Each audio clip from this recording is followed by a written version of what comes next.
இயேசு கிறிஸ்துவில் அன்புக்குரிய சகோதர சகோதரிகளே, தவக்காலத்தின் மிக உன்னதமான புனித வாரத்தின் 2ஆம் நாள், புனித செவ்வாய்க்கிழமை.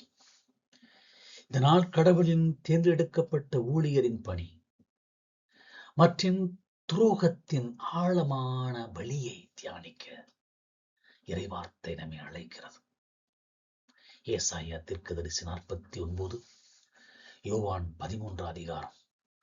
புனித வாரத்தின் நோக்கமான கடவுளின் ஒளியாக திகழ்தல் மற்றும் அதன் தன்மையான துரோகத்திலும் நிலைத்திருக்கும் விசுவாசம் ஆகியவற்றை விவரிக்கின்றன.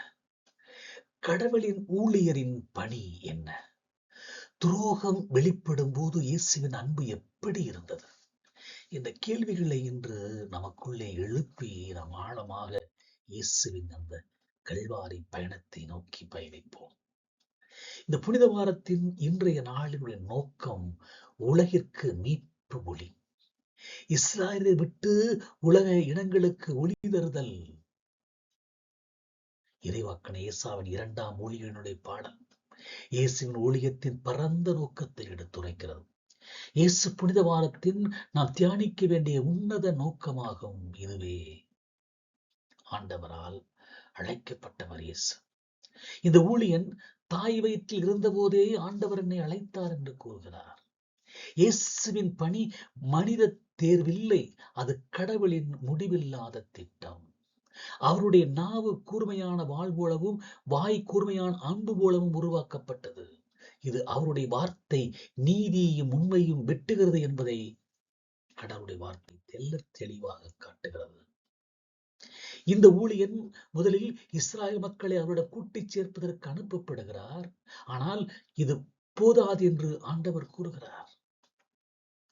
நீயோ யாக்கோபின் குலங்களை நிலைநிறுத்துவதற்கும் இஸ்ராயல் காக்கப்பட்டோரை திருப்பி கொண்டு வருவதற்கு முழுவனாய் இருப்பது ஒரு சிறிய காரியமே. எனவே நீ உலகின் கடை எல்லை வரை என் மீட்பாய் இருக்கும்படி வெற்றினத்தாருக்கு ஒளியாக உன்னை ஏற்படுத்தினேன். இஸ்ராயல் மக்களுக்கு மட்டும் ஒளியாக இருப்பது அல்ல, உலக மக்கள் அனைவருக்கும் என்ற பரந்த ஒரு எல்லையை கொடுக்கிறார். இதுதான் புனித வாரத்தின் நோக்கம்.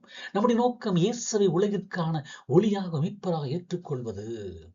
நம்முடைய மனமாற்றம் நமக்குள்ளே மட்டும் அடைவதல்ல, அது உலகின் கடை எல்லை வரை நீதியை நிலைநாட்டவும் பிறருக்கு ஒளியாக இருக்கவும் நம்மை தயார் செய்ய வேண்டும். அதற்காக துரோகத்திலும் நிலைத்திருக்கும் விசுவாசம் தேவை. அதுவே கிறிஸ்துவின் தன்மையாக இருக்கிறது. அன்பின் மூலமாக நாம் துரோகிகளை அடையாளம் காட்ட வேண்டும், கண்டுகொள்ள வேண்டும் என்று அழைக்கிறது. இயேசு தம் சீடர்களோடு விருந்துண்ட போது நமக்கு வரப்போகும் துரோகத்தை குறித்து வெளிப்படுத்திய நிகழ்வு புனித வாரத்தின் மிக முக்கியமான தன்மையாக நமக்கு கொடுக்கப்படுகிறது. இயேசு உங்களுள் ஒருவன் என்னை காட்டிக் கொடுப்பான் என்று கூறிய போது துரோகத்தினுடைய வேதனையை நாம் உணர்ந்து கொள்ள முடியும். அவருடைய ஆவி கலங்கியது. இது மிகவும் நெருக்கமான ஒருவரால் வரும் துரோகத்தினுடைய வேதனையை காட்டுகிறது. நீங்கள் வளர்த்தவர்கள், பெற்று வளர்த்தவர்கள், நீ உதவி செய்தவர்கள் உங்களுக்கு எதிராக துரோகம் செய்கிற போது வரக்கூடிய வேதனை.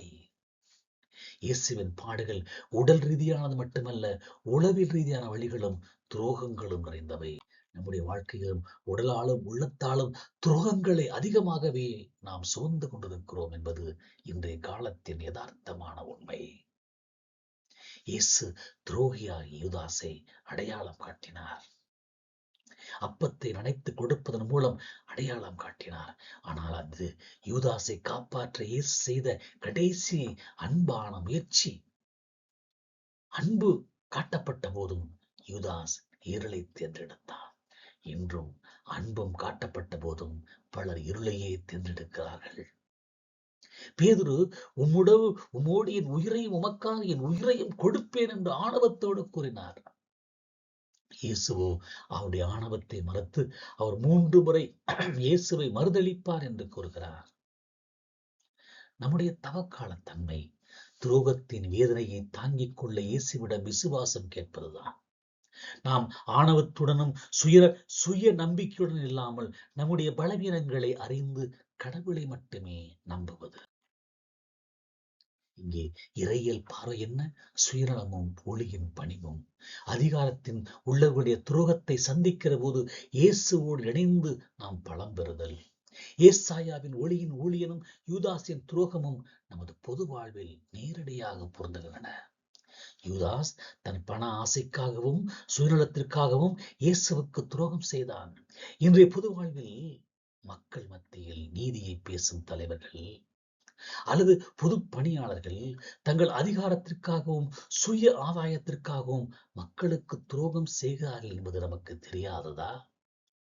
நான் உமக்காக என் உயிரையே கொடுப்பேன் என்று சத்தியம் செய்தும் பலர் சவாலான நேரத்தில் பின்வாங்கி போகிறார்கள். நான் இருக்கிறேன், நான் உங்களோடு இருப்பேன், நான் உங்களுக்கு அதை செய்வேன் என்று சொல்பவர்கள் எல்லாம் துன்பம் வருகிற போது உங்களை விட்டு விலகிச் செல்வார்கள், உங்களுக்கு துரோகம் செய்வார்கள். ஏசாயா கூறிய உலகிற்கு ஒளியான ஊழியர் ஆடம்பரமோ சண்டையோ இல்லாமல் தம் பணியை செய்கிறார். ஆனால் உண்மையான பணியாளர் பலர் புகழின்மையால் அல்லது துரோகத்தால் தங்கள் பணியில் சோர்வடைகிறார்கள். இதுதான் புனித வாரத்தின் சவால். நம்முடைய புனித வாரத்தின் நம்முடைய துரோக செயல்களுக்காக மனம் வருந்துவதும், யூதாசை போல இருளை தேடாமல் இயேசுவை போல ஒளியாக இருக்கவும் தீர்மானித்து நமது பலவீனங்களை பேதுருவை போல உணர்ந்து கடவுளிடம் விசுவாசம் கேட்க வேண்டும். நம்முடைய ஒவ்வொரு செயல்பாடு உலகின் கடையெல்லை வரை மீட்பின் ஒளியாக அது மாற வேண்டும். இறுதியாக அன்புக்குரியவர்களே, உலகிற்கான ஒளியாக நாம் மாறுவோம். புனித வாரத்தின் நாளில் கிறிஸ்துவின் நம்பிக்கையும் துன்பத்தின் துரோகத்தையும் ஆழ்ந்து தியானிப்போம். இஸ்ராயலுக்கும் உலகிற்கும் மீட்பு ஒளிதிகள கடவுளின் வார்த்தையில் நிலைத்திருப்போம். இயேசுவின் அன்பின் மூலமாக நம்முடைய துரோக செயல்களுக்காக மனம் வருந்தி ஆணவத்தை விட்டுவிட்டு தாழ்மையோடு விசுவாசத்தை கேட்போம். நம்ம துரோகத்தை தாங்கி அன்பின் ஒளியாக மாறும்போது உலகின் கடையெல்லை வரை மீட்பின் நற்செய்தி அறிவிக்க நம்மால் முடியும். அவரோடு பயணிப்போம்.